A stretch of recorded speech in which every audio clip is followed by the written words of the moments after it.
Senator Biden. Hey, Gary. Is this Gary? Yeah, Gary Waddell in Las Vegas. Hey, Gary. How you doing, man? Good. Good to see you. Thank you for doing this for us today. We appreciate that. I'm happy to do it. Thanks. Let's talk just, instead of sort of specifics, but let's talk about a few things. Sure. The charge in the last few days from the other side has been this redistribution of wealth issue. How do you explain that? I mean, what is going on?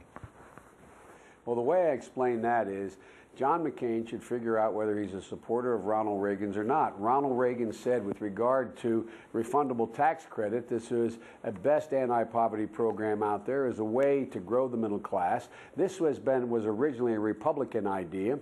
Ronald Reagan embraced the idea. John McCain, even in his proposal dealing with health care, talks about the same thing.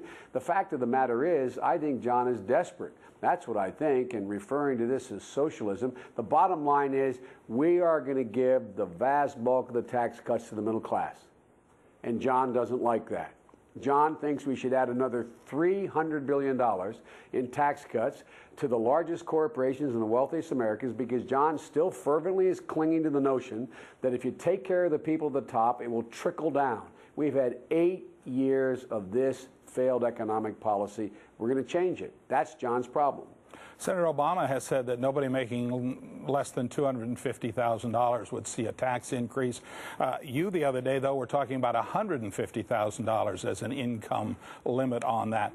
Where is it, and which one is it? Well, that's a fair question. That's not what I was talking about. The question was, I was making a comparison. I said a family making $150,000 should be getting significant tax cuts rather than another $4 billion for ExxonMobil.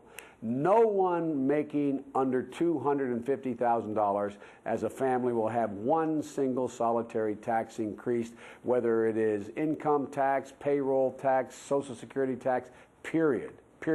And those making over $250,000 will pay the same tax rate that they paid in the very good years of the Clinton administration. But the bulk of the tax cuts, we give 3 times the tax cuts to the middle class, everyone below those numbers, to people who, in fact, need help now. And there's a reason for this. It's not just about fairness. It's about growing the economy. When the middle class grows, the wealthy do just fine, and the poor do better. When the middle class shrinks, because 70% of our economy is consumer-driven, what happens? The wealthy go in the tank as well as the middle class and the poor. So this is just sound economic policy and a rejection of the last 8 years of failed trickle-down economics, which John continues to cling to. Let's talk about what's put Nevada in the tank, and that is this housing crisis. We have Absolutely. if not the biggest, at least the second biggest foreclosure rate in the nation here in Las Vegas. What do you tell people who are losing their houses and are going to lose them by the time whoever takes office in January?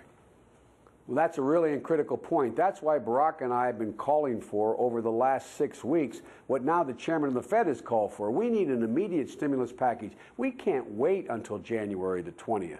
God willing, when we're sworn in. When the Congress goes back in session in November, I've been talking to the congressional leadership. Barack has been talking to the governors. We need action now, as the chairman of the Fed said. And so we propose an absolute moratorium on all housing foreclosures for 3 months. Why?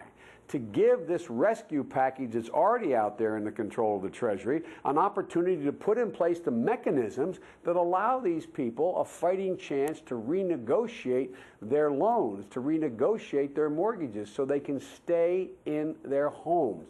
An absolute immediate foreclosure on all dwellings that are not investment properties where people actually live in their homes. An absolute moratorium on those foreclosures. A couple of quick questions. One is the polls do look pretty good for you and Senator Obama in a lot of places. What's your biggest concern with 6 days left in the election? Well, you know, we've had a bite out of that apple in 2000 and 2004. What we know is that we have to get people out to vote. And that's why we've devoted so many resources to our ground operation in Nevada. We have headquarters all over your state, in every part of your state, and it's just about getting people to the polls. We believe if we can end, and we're doing now the last 2 weeks and tonight on this broadcast that Barack is going to speak for half an hour, we believe we should end on a positive note. not argue about are you better off than you were 4 years ago. Everybody, including Republicans, know they're not better off than they were 4 years ago. The issue is who's going to make you better off 4 years from now. That's the closing case we're going to make. That's what we're doing, and we hope that will carry